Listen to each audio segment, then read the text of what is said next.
All right, good day. Today, what we're going to try to cover, just to start actually. So, where we left off last, we had it so that the game comes up and we can pick a card and click on it. But one, it doesn't really do anything besides move the card over. And two, um, there's a glitch. I actually don't even know why this glitch turned up because, as I recall at the beginning of our demo last time, that worked fine.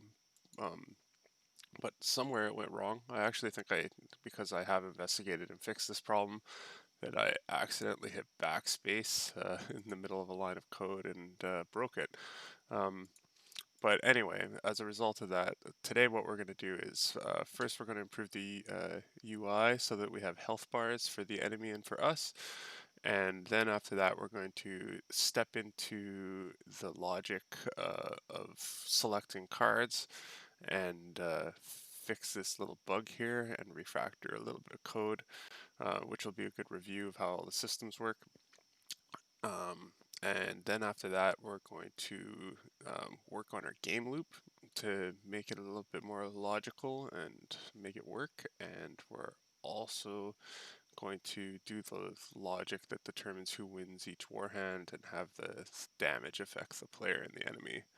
So that's a big mouthful. My goal is to get all that done in 40 minutes. So let's get started. So first things first, we're going to have to go into our UI scene and we're going to add a new control node. We're going to call this health containers. Well, let's call it health container. And as a child of that, we're going to add a texture. Texture rect. There we go.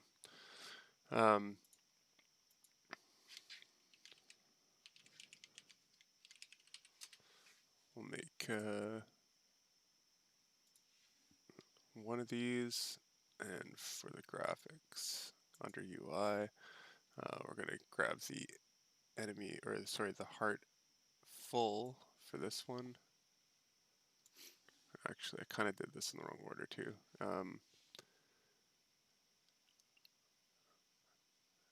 Then under rect, we'll change the scale to 4.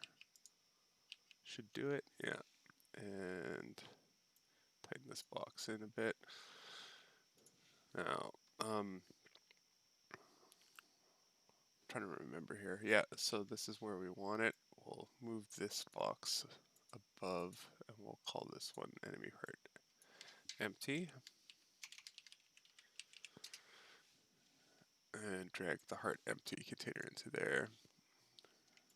And take both of them, duplicate, and for the duplicates, we'll put these on the bottom right. Whoa. Just realized, go up here to the health container and on layout, make sure you hit full rect. And then down here where we have these, first move them someplace kind of logical. That should actually do. And actually, I'm not sure if this will work, but let's click all of those and change that to tile. Yeah, it did work. So for anybody that's used this is kind of a not unusual way of setting up health bars is that we use two textures overlapping, and with these two overlapping textures we just change the size of one in order to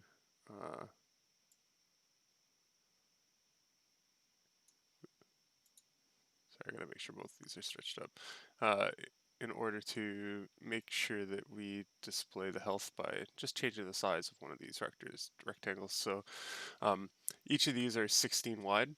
So basically when the player takes damage, we'll just reduce the size of this box by 16 and again by 16. And what's interesting about this that I've used this before and I could have sworn you could change the X to 0. So I don't know if there was a change in Godot or if I'm just misremembering. So basically the way the system's going to work is if you take one, every time you take damage, it looks at your total amount of health, times that amount by 16 and adds 1 for the extra dot on the edge. And that basically determines the width of that box.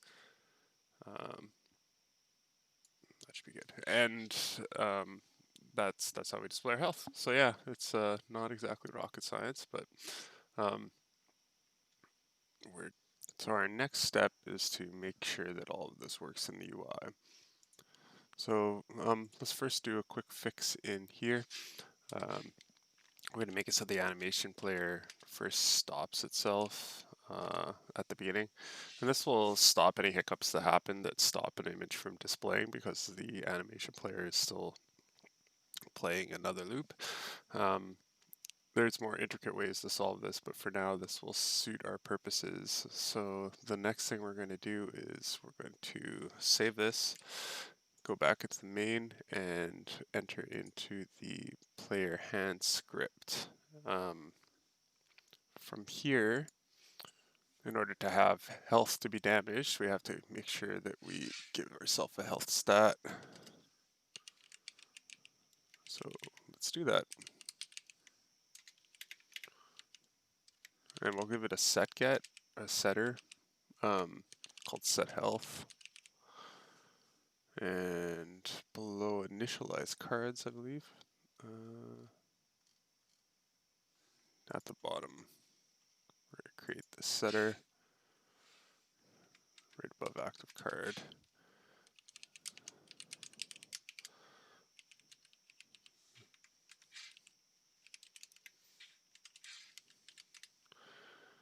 And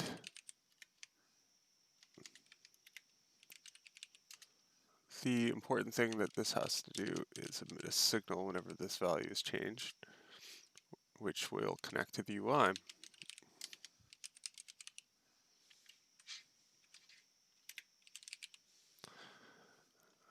And of course, we're going to have to create that signal too, which we'll call health change.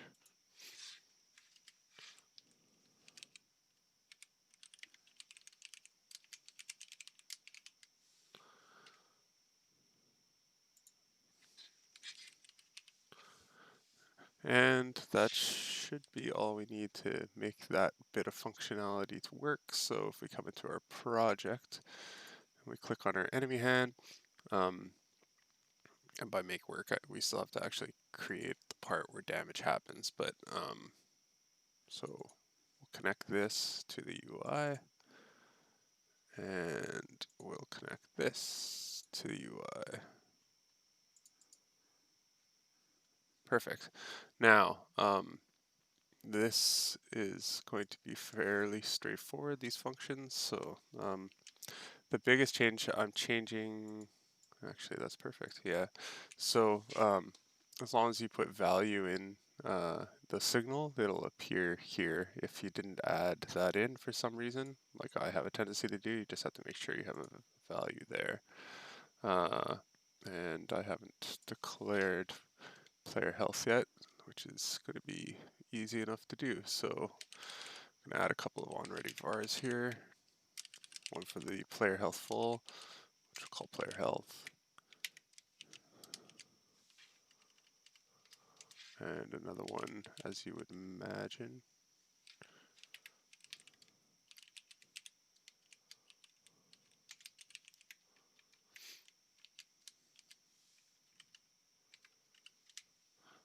There. All right, so these functions both do the same thing. The first thing I do, so this hide health thing is basically because of the problem we have that the width can't get any lower than 16. When I have 0 health, I want this value to be true, and then I want to change the visibility on the player health container.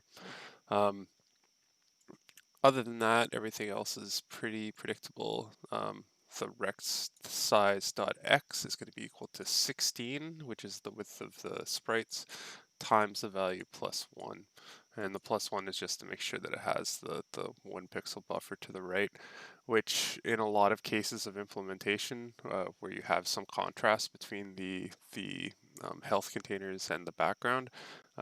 This 1 pixel makes a huge difference aesthetically. Here it doesn't make a difference, but I kind of added it just because it makes it the correct size. That's a perfectionist thing. You can take the +1 out if it bothers you. All right, so that's that done. All right, what we're going to do next is just a little housekeeping point.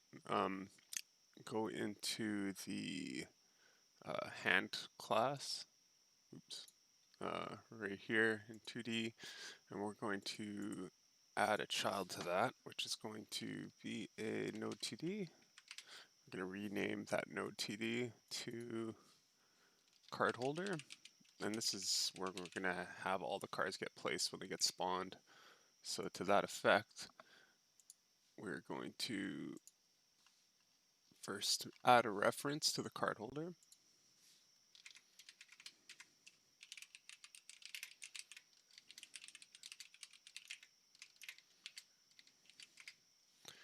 And where we place the cards, I believe, yeah, where it says add child, we're going to add card holder dot add child, and that'll just make sure that they'll get put into that container there. Did I spell it wrong? Oh, capital H. And this is purely aesthetic. I just kind of like it. It's neater. So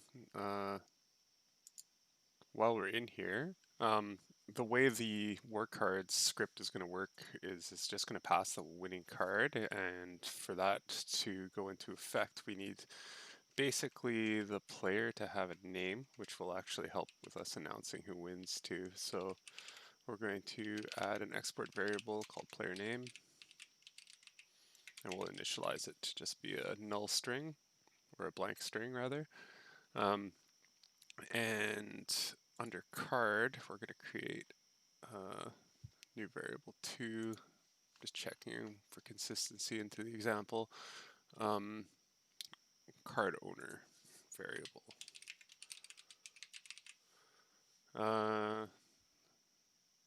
So in order for that to work, we have to go back into hand, and where we're spriting the card here, actually we're going to change the name of this because it's going to be a little broader than just spriting the cards. We're going to call it initialize cards. And because enemy hand has its own sprite cards, we'll have to change the name to this one too. So both in the enemy hand and in the hand, we have to make sure that we do this. So we're just going to make sure that we give the card the correct name corresponding to whatever player name is. So hand I dot card owner equals player name.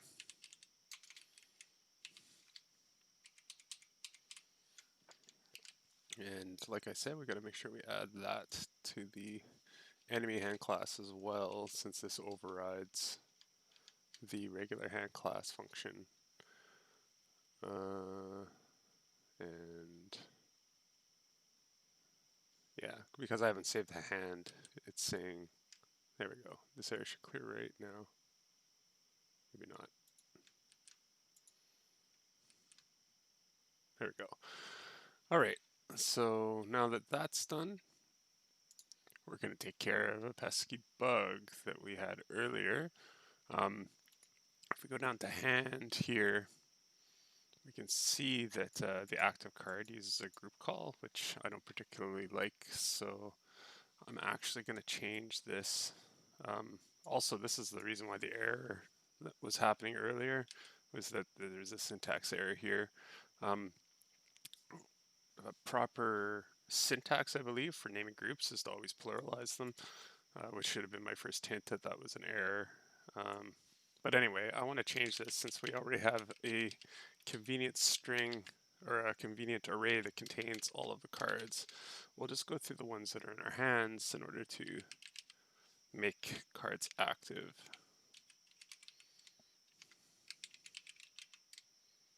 Oops.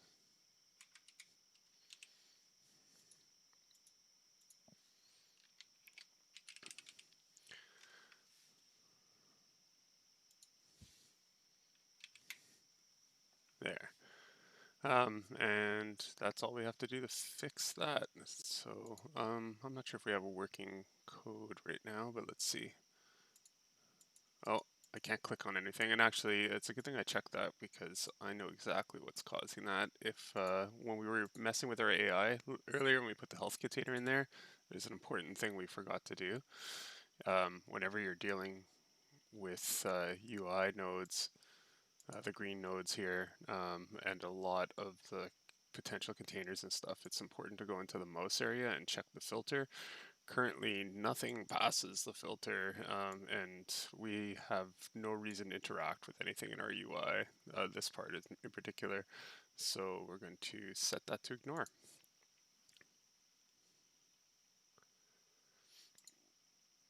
Oh, that's interesting. All right, so yeah, that works. So now we just have to work on our game loop, which is what we're going to do next. So for the game loop, we're going to first go into main and change a couple of things. To start with, actually, we are going to add a timer to main. We're going to use this as part of the war cycle. We're going to have to rely a lot on timers here, mostly because with all the animated display messages and the cards being dealt out, we don't want everything to run together and just look like crap. So we're going to add a timer on here, and this is going to be for after the war hand has been played and all of the calculations and stuff have been done. And we're going to go straight into node and put the timeout node into main. And actually, before I get too carried away here, in the inspector, we want to make sure that this is a one shot and make sure that it does not have auto start. I'm going to leave the wait time at 1 second for now. We can always play with that as we're adjusting gameplay later. So we're going to have to add a reference to this, of course.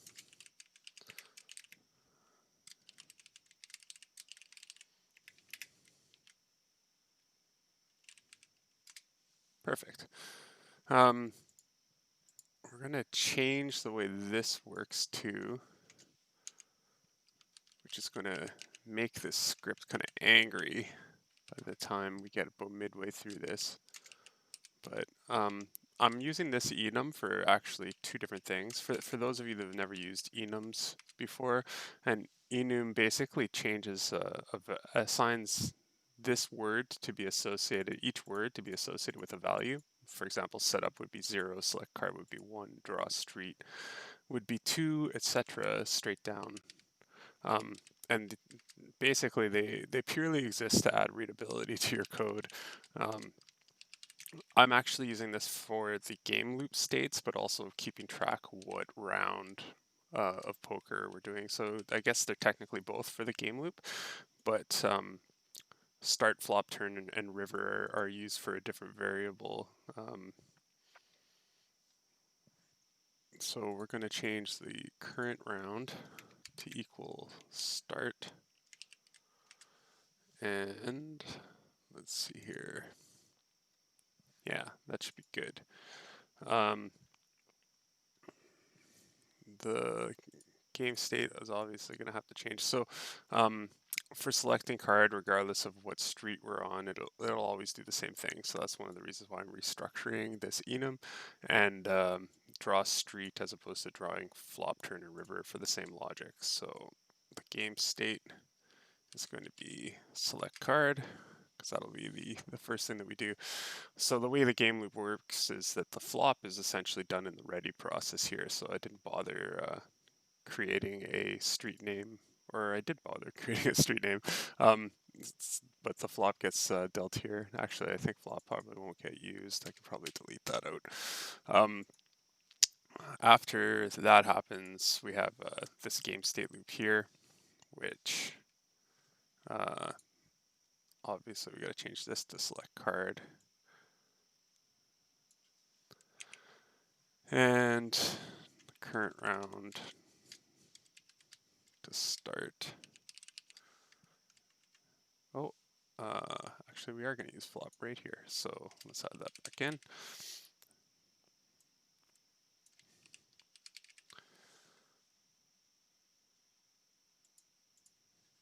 Yeah. And this is actually going to create problems later. So we'll have to change that. Yeah, so if it doesn't equal start, allow selection is true. And, oh, wow, this is interesting. Actually, I kind of forgot how some of this is working. So I just made a typo. All right, so if the current round is equal to start, we'll allow player selection and change the current round to flop, which isn't going to really change much. And yeah, so if a card is selected, so if during our loop the card selected variable becomes true, it goes to here and plays the cards out.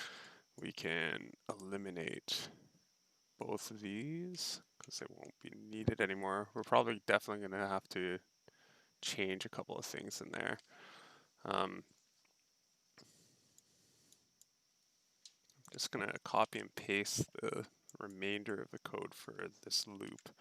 So the next one will be the draw street thing, which we'll tell the players to draw one card, then the table to draw one card, and two different displays depending on which street we're on.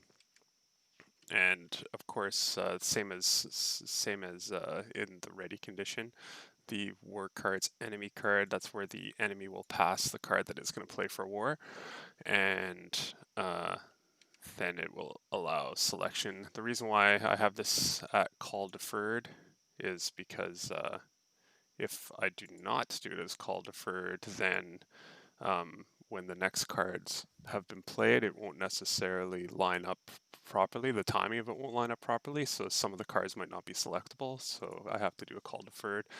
And in fact, we are going to have to add an allow selection function. And this is, I'm not sure if there's a way in Godot to do player.allow selection directly in the call deferred, but I couldn't get it to work for some reason. Maybe somebody else has some insight, but this was a way for me to get around that, was to create its own separate function. And the allow selection thing, it just affects the player. And basically makes it so that all the cards in that player's hands, it determines whether or not they can be clicked on or not. Another thing we're going to need shortly is a deal damage thing, which will tie into our UI. So we'll do that right now. And the reason why I'm using card owner here is that card owner variable that we just finished adding will be still attached to the war card. So the logic's pretty simple. If the player name is equal to the card owner, then the enemy takes damage. And if the enemy player name is equal to the card owner, then the player takes damage.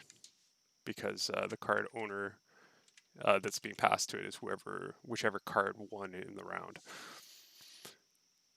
And that's all for that.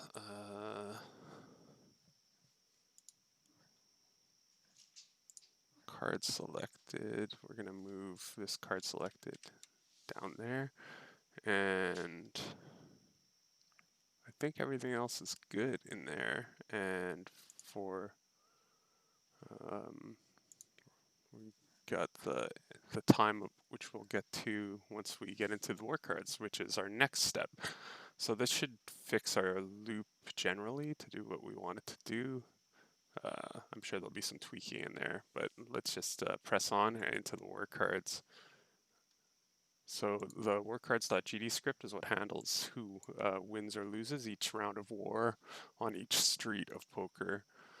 The first variable that we're going to have to add is right below the enemy card, which is the winner, and that will be whichever card won in this hand.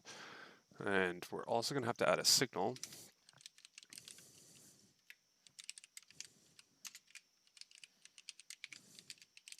And this signal after the work card, or whichever card has won has been determined, is going to pass that back into the main game. And we'll be moving on to that in a second. We have no need for a ready function, so we'll take that out. And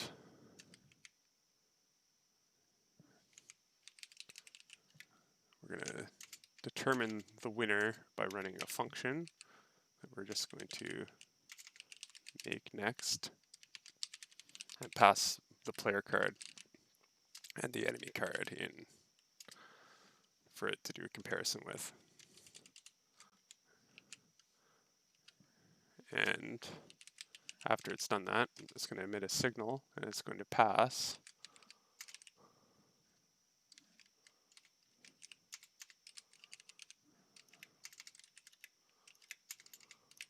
the winning card with it.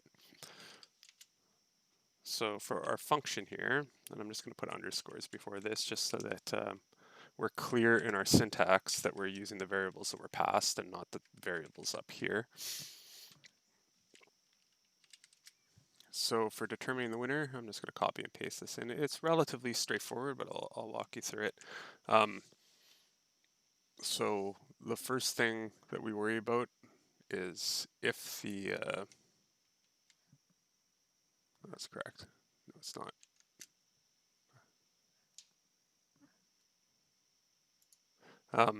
If the player card value and the enemy card value added up equal 3. So there's a special case when you play war where usually the highest card value always wins, but the exception is the ace, which is the highest card value, which can be beaten by a 2. So because the ace in the values that we gave them has a value of 1, the total value of 1 versus 2 scenario will be 3. And in these situations, whoever has the ace is the person that loses. So if the player card value is equal to 1, then we're going to return the enemy card. That's a syntax error in there. What did I get here? Oh, duh.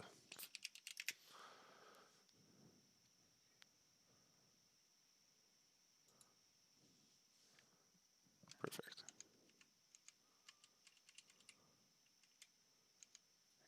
And obviously, if it's made it into this part of the loop and the player card or the player didn't or the enemy didn't win, then the player must have won. So we'll put the player card here.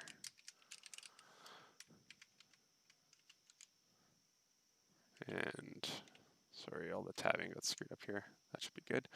So now after we've gone through the ace exception, the ace 2 exception, we come here. The first thing we're going to look at is if it's a tie. So if the value of both cards is a tie, we're just going to return a null. After that,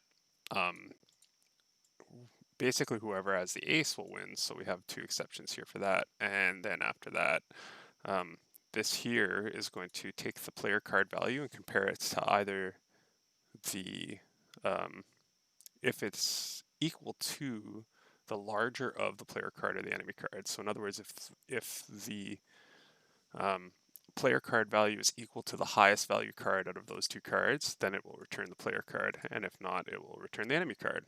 So hopefully that's pretty straightforward. Now we're just going to make sure we connect that signal. So if we go into the war cards here, go into the node and click on the war played, we're going to connect that to the main. So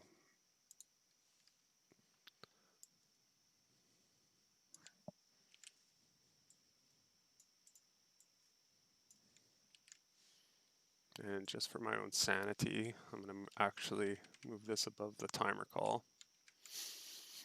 So the way this works is that the winning card gets passed, and after that, both players will remove those cards from their deck.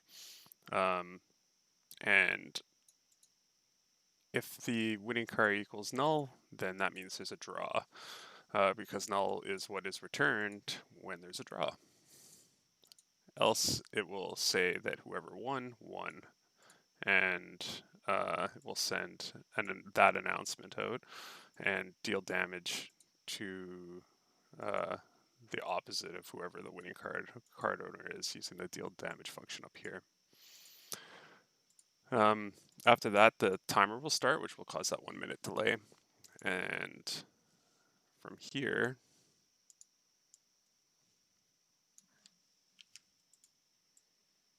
this part will make sure that the war cards get killed, which will remove them from the game board, and also clear up some memory, I suppose, as an added bonus. And I missed a line. After that, this string isn't required, although we might put it back. I just put a lot of print strings while I'm testing code in to make sure everything is working fine. So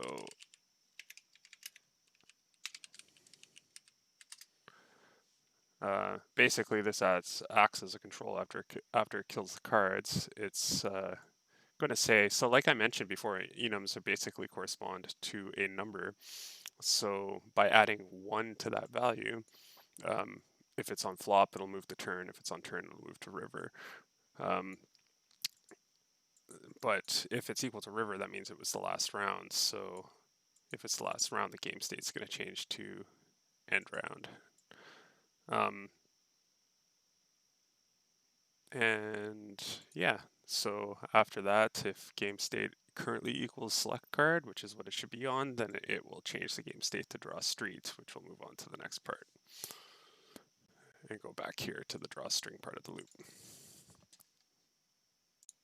So one last thing I forgot to do a little while ago is actually make sure that I connect the active card portion. So we're going to connect that signal in here. I can't remember if I removed it from where it was originally placed, so we'll have to check that too. And if I recall, this used to be connected in the card itself. Yeah, so we can remove that from there. And now, hopefully, everything is working properly. And the last function I forgot to add to was under war cards. We need something to destroy all the cards in here, so I'm calling the signal, but it's actually not doing anything.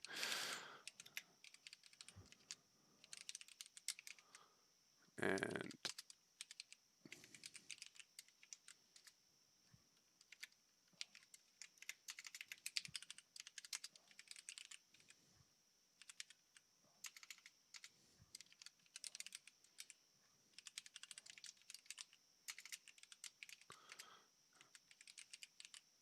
oops.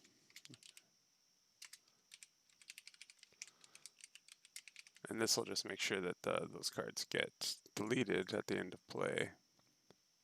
So let's see if we're working.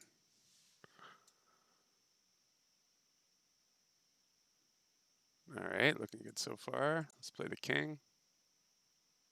I'm not quite sure why he lost 2 health or why the game's paused. All right, so let's investigate. So I just eyeballed the code to see if I could spot an obvious inconsistency, and I did. So this is good, the allow selection thing there, because that's initial or whatever, but the this part here is completely not right. So we'll take that off, and because that's already set down here in the war loop. So because of that, we want to make sure that it's not called twice. And another important thing too is that we have to reset card selected to false here, or it will just get really confused, because every time it goes back to the select card state, it will always just keep playing war, which is probably very confusing for it, because it's going to be calling cards that don't necessarily exist. So let's see if that fixed the problem.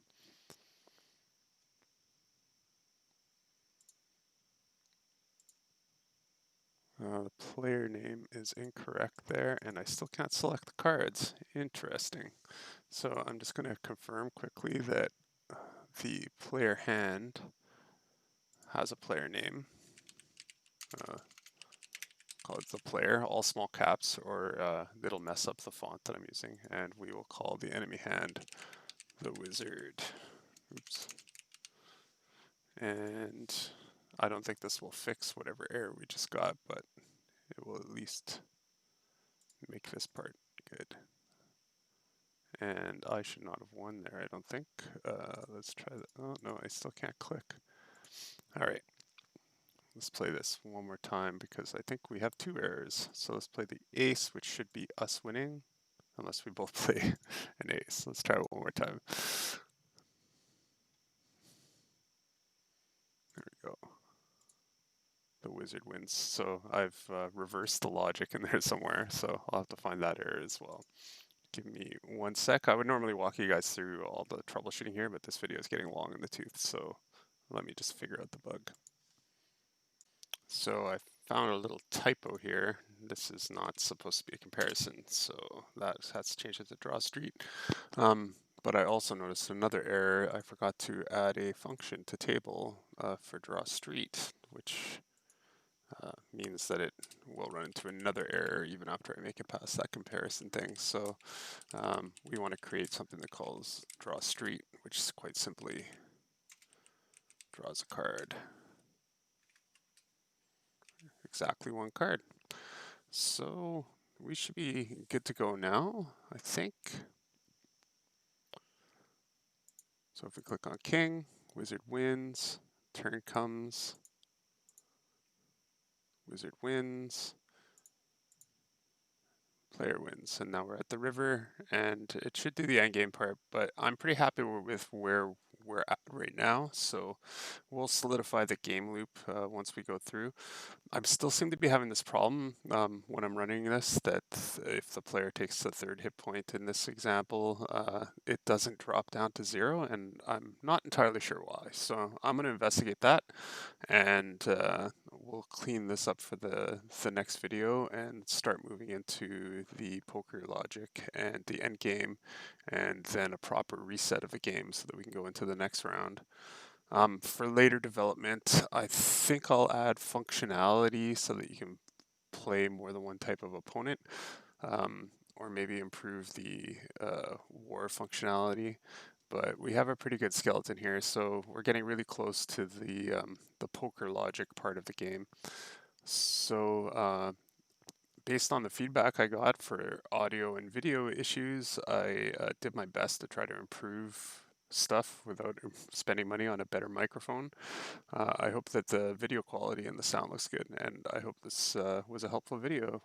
Please feel free to like and subscribe if you wish. Have a great day.